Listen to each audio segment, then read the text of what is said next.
بسم الله والصلاة والسلام على رسول الله. اللهم صل وسلم وبارك على سيدنا محمد وعلى آله وأصحابه أجمعين. في كل مرة بتبدأي فيها هدف جديد بيبقى جواكي حماس عالي جدا، إحساس إنك هتغيري حياتك كلها، إن المرة دي مختلفة. وبعد يومين بس فجأة كل حاجة بتتسحب، الحماس بيقل والكسل بيرجع كأنه كان مستني اللحظة دي من الأول. السؤال الحقيقي هنا مش ليه أنا بكسل، السؤال الأهم ليه ما بعرفش أكمل. خليني أقولك حاجة مهمة جدا، الاستمرارية مش شعور، الاستمرارية قرار. مش لازم تكوني متحمسة عشان تكملي، زي ما مش لازم تكوني في مزاج كويس عشان تغسلي المواعين أو تروحي الشغل. أول حاجة لازم تفهميها، الحماس بيشتغل كبداية بس مش كوقود طويل المدى. لو معتمدة عليه بس هتقفي كل مرة بعد يومين أو أسبوع. اللي بيكمل مش الأكثر حماسا، اللي بيكمل هو اللي بيحط نظام بسيط جدا يمشي عليه حتى وهو مش عايز. تاني حاجة، ما تكبريش الهدف في دماغك لدرجة تخوفك. لما تقولي هخس 20 كيلو أو هحفظ القرآن كله أو هغير حياتي 100%، المخ بيحس إن الموضوع تقيل فبيبدأ يهرب. لكن لما تقولي هعمل 10 دقايق بس النهاردة، هنا المخ ما بيقاومش.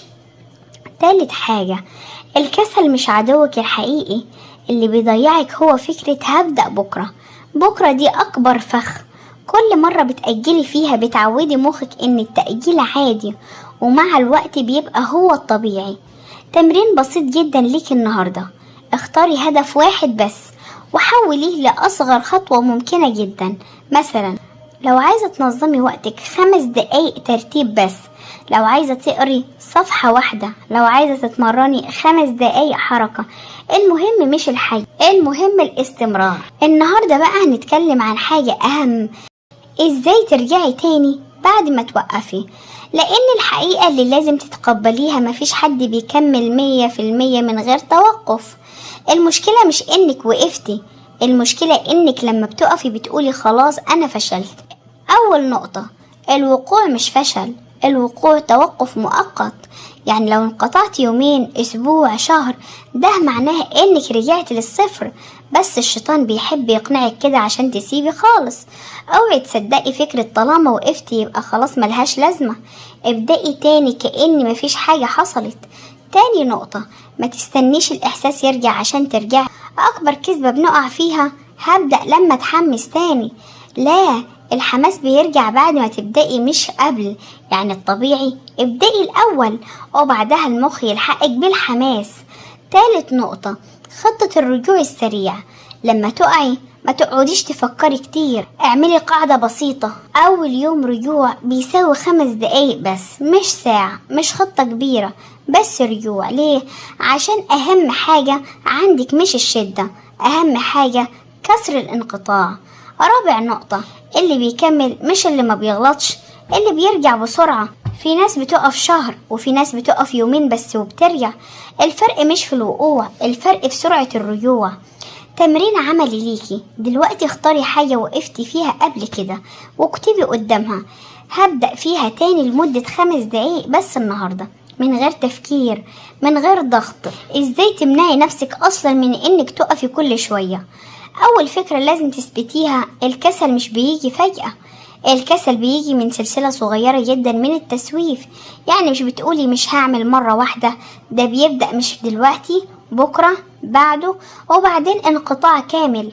تاني نقطة مهمة جدا، البيئة أقوى من الإرادة.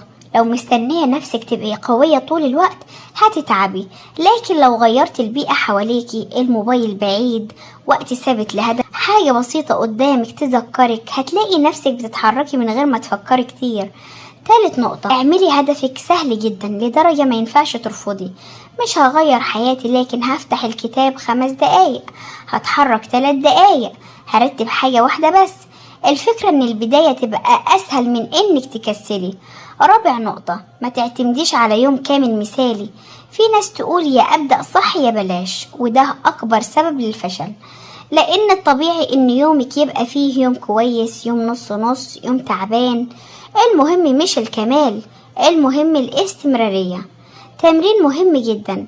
اعملي لنفسك قاعدة اسمها مش هكسر السلسلة، يعني حتى لو يومك صعب 5 دقايق بس، أي حاجة صغيرة جدا لكن من غير انقطاع كامل. وفي الختام، النجاح مش في إنك تبقي قوية كل يوم، النجاح الحقيقي إنك لما تضعفي ما تسيبيش الطريق. وكده خلصت كلامي، ولو عجبكم الفيديو ما تنسوش تعملوا لي لايك وتشتركوا في القناة وتفعلوا زر الجرس علشان يوصل لكم كل ما هو جديد في القناة. وإلى اللقاء إلى فيديو جديد إن شاء الله، مع ألف سلامة.